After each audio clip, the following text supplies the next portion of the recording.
À l'Assemblée nationale comme au Sénat, Denis Kadima passe le même message.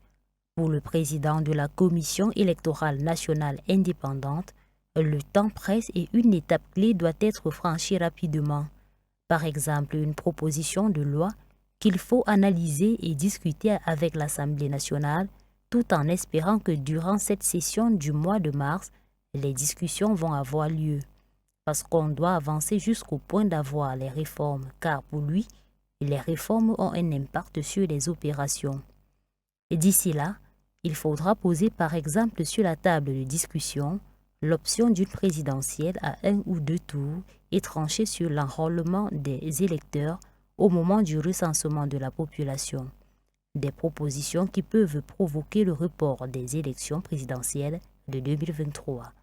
Denis Kadima a déjà évoqué des contraintes sur la feuille de route de la CENI et des centaines d'organisations s'inquiètent comme la nouvelle société civile congolaise de Jonas Tchombela qui estime que c'est au chef de l'État de prendre l'initiative de la recherche du consensus autour de ces contraintes avec toutes les parties prenantes.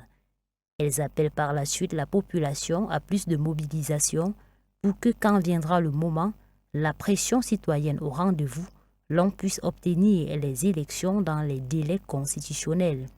La société civile et l'opposition attendent cette nouvelle étape cruciale pour définir les règles du jeu.